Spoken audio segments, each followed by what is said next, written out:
So, it's like nighttime now. It's been an exhausting day, man. It's a very, desperate situation. Being homeless. It's like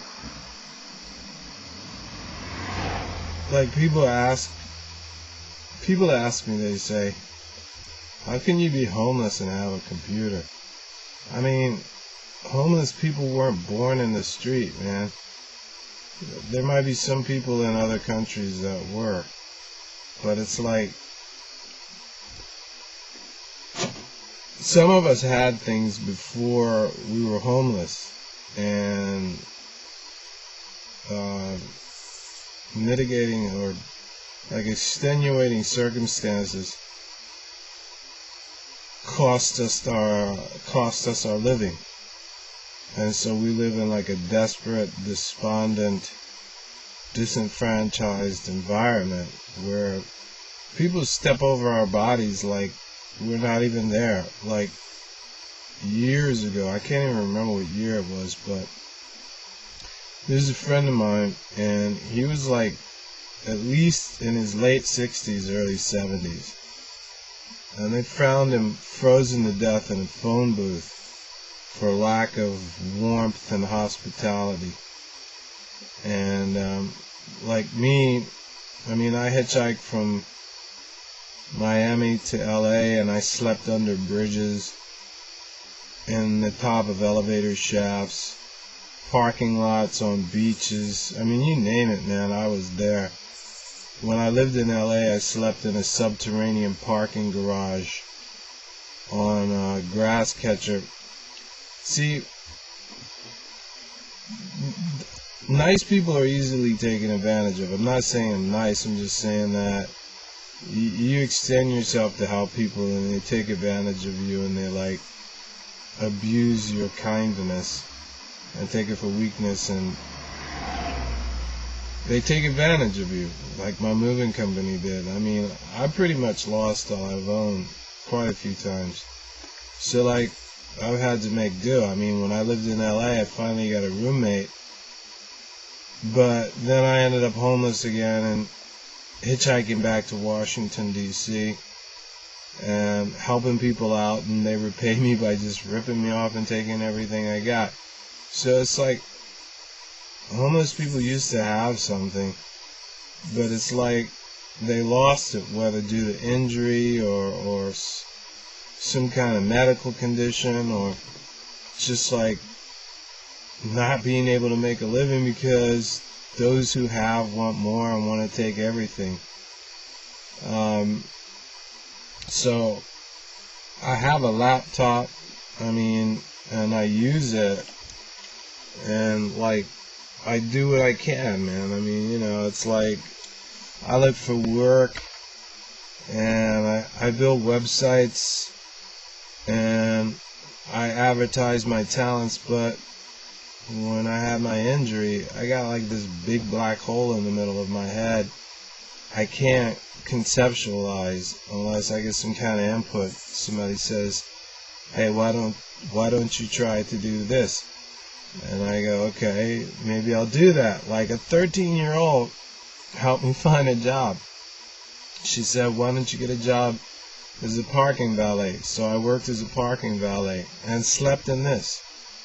And I would like go out to jobs where we work 4, 5 to 7, 8 hours a night.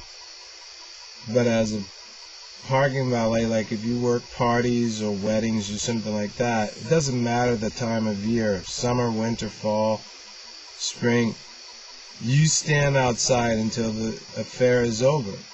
And we used to like stand in the dead of winter out in the cold for like 6, 7 hours in the snow, just waiting for people to come out of their parties so we could go run, sprinting anywhere from 100 to 200 yards to get their cars for them, and come back and people give you like $1 maybe or something like that. And I was getting paid $7 an hour. I did that for about 5 years, and it was one of the most miserable experiences I ever had, because I would go from parking valet to doing my security job at night from like 10 o'clock p.m.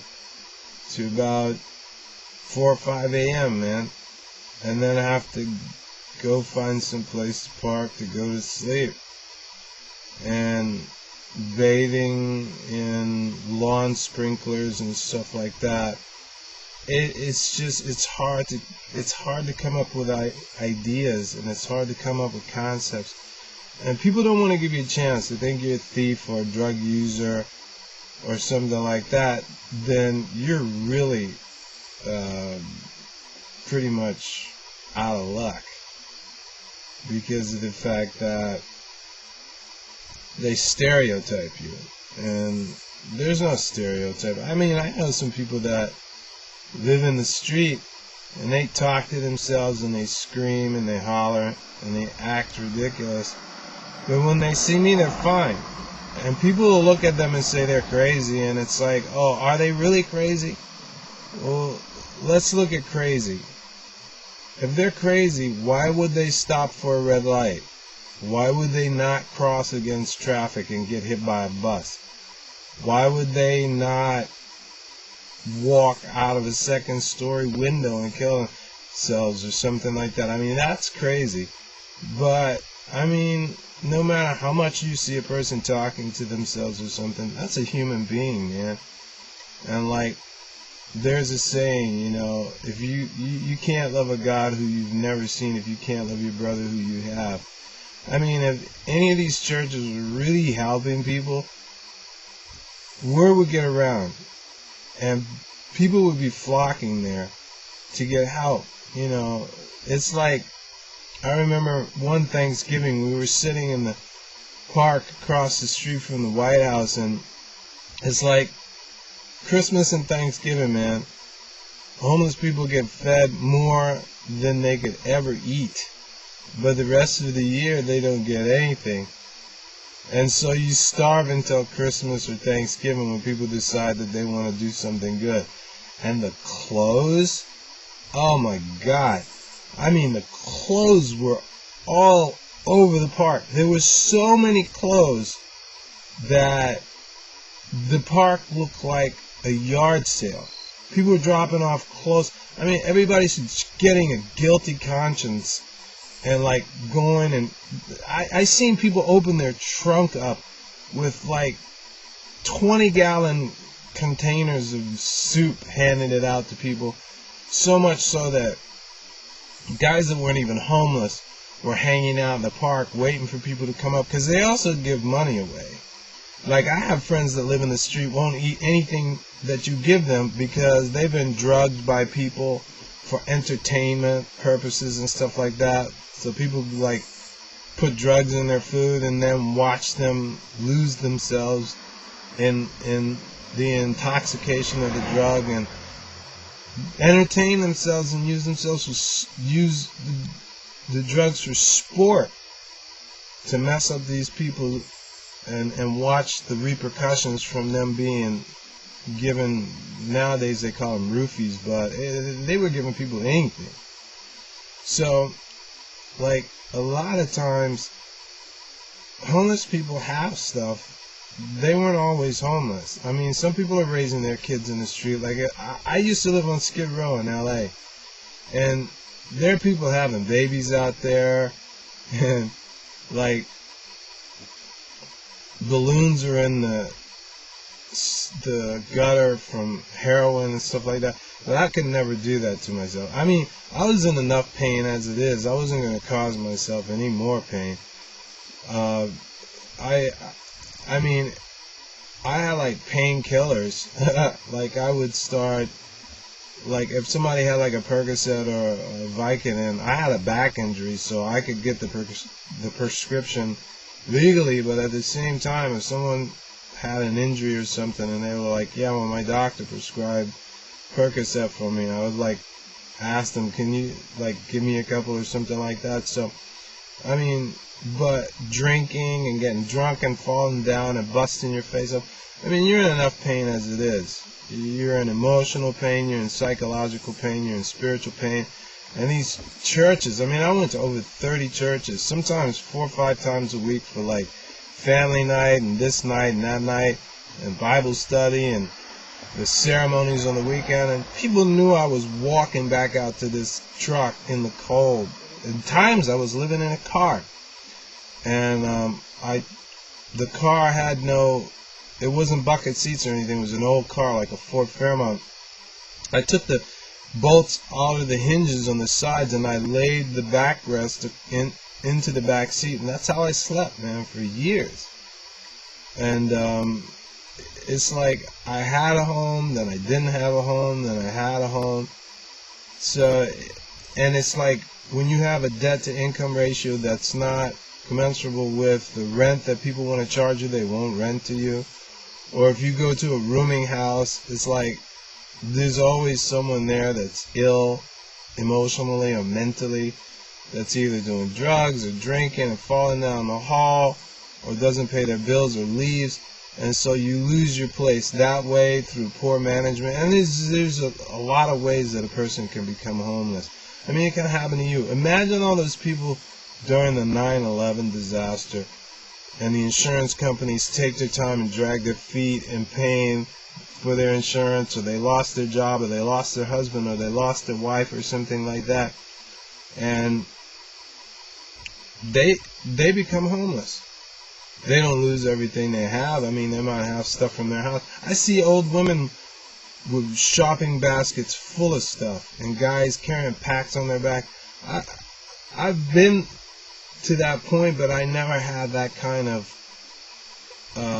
inventory, because of the fact that I just couldn't be a pack mule. I couldn't burden myself with carrying that stuff around all the time, or worried about somebody stealing my boots while I'm sleeping, or getting beat up in an alley or something like that. But I mean, I haven't gone so far as some of my friends and eat out dumpsters and trash cans. My brother, he lived with this harpy of a wife, and she was throwing him out in the street every time he turned around. He was eating out of trash cans, man. This guy's 55 years old now. 55-year-old man. Just got a place like a couple of years ago. He's on his 3rd degree in college, and he was homeless, living out on the street, getting beat up, his teeth busted in his face. I mean, so it can happen to anybody. I mean, I was born poor. When I grew up, I was drinking powdered milk, eating powdered potatoes. My mom made my clothes for me. I'd go pick out patterns from Spiegel catalog to have my mom make clothes for me. I mean, I have my own tailor. She makes stuff, and I go to school. The kids would mock me, insult me, use me for sport. I'd go home with 10, 11 kids sitting around me, insulting me, making fun of me. But, I mean, I go to work. I hustle bottles for the deposit money, take people's groceries to their car for tip money, and sometimes take them to their house. I got to know a lot of people and got to do a lot of things, and I kept working. I don't know, it's just like the race isn't to the swift, victory isn't to the strong, and riches aren't to men of understanding. It's time and chance, man. Time and chance happens to everyone. There's people out there right now, got beautiful wives, beautiful homes, beautiful cars, and they're cheating on their wives and treating them like garbage and sleeping around and doing all kinds of stuff. And they're not smart, they're not wise, they're not clever, they're not strong, they're not victorious, they're dirtbags. But they've got a life, man. I just saw this movie called The Book of Eli, and in it, Denzel Washington was talking to this girl, and he said to her, she was like, what was it like before the Holocaust? And he said, people had more than they needed and took for granted the stuff that we fight and kill over right now. And that's basically a very good analogy of what it's like to be on the street. I mean, I had this before I was homeless. And people are like, why don't you sell it? And it's like, sell it and then what? I mean, you have to have an income. You have to have consistency. It's not about, oh man, I had a great meal, and now my belly's full, and then you go back to starving to death again. Or somebody drops a load of money on you, and then you go back to starving again. It's like that saying, you give a man a fish, you feed him for one day. You teach a man to fish, and you give him a livelihood, a lifetime. Yeah, you need opportunity. You need someone to look at you and go, hey, I could use this guy. This guy's got something I can use, or this guy got something I can need, or this guy. It's opportunity. It's consistency. I mean, there are times that I'd sleep in somebody's tool shed out in their backyard, just to have a place to live. Or I'd be grateful if somebody let me park my truck in their driveway so I don't have to worry about stuff happening to me and the sun baking me and stuff like that. But people don't even do that. I mean, it's like, hey man, can I live in your garage?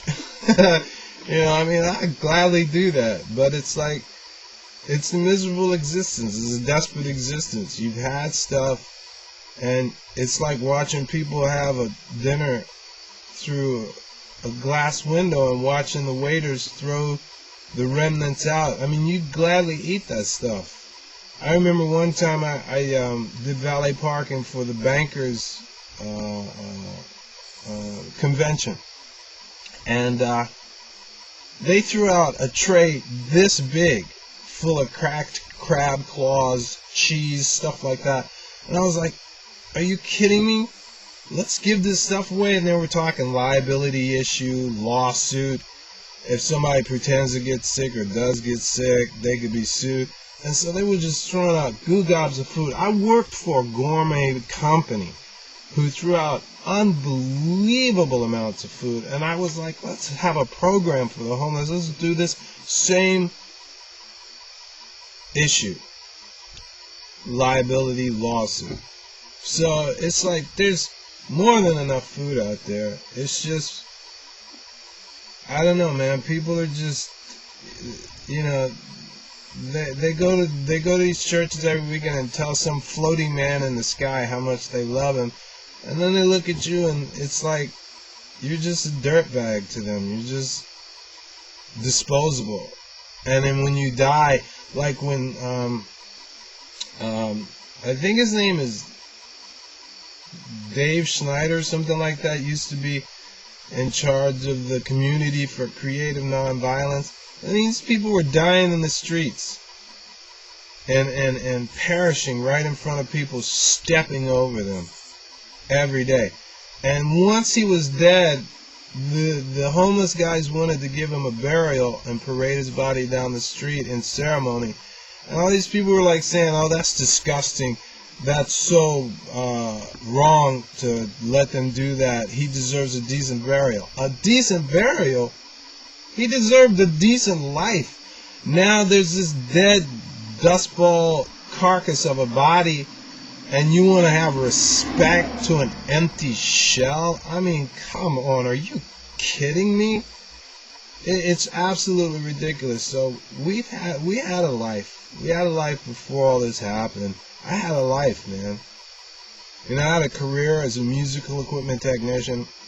I worked with people like the National Symphony Orchestra and the Rolling Stones, Talking Heads, Fleetwood Mac, Oingo Boingo, the Grateful Dead. I mean, I was doing shows everywhere all the time, and like I fell, hit my head, busted my brains out, got temporal mandibular joint crisis in my face, my jaw pops, my teeth are all messed up. I get inflammation, headaches in the side of my face, make me feel like somebody's putting my face on like a rubber glove. And everybody just stood around and watched and just let me, my girl walks off, leaves me homeless, 300 doctor's appointments, catching the bus, walking, you name it, man.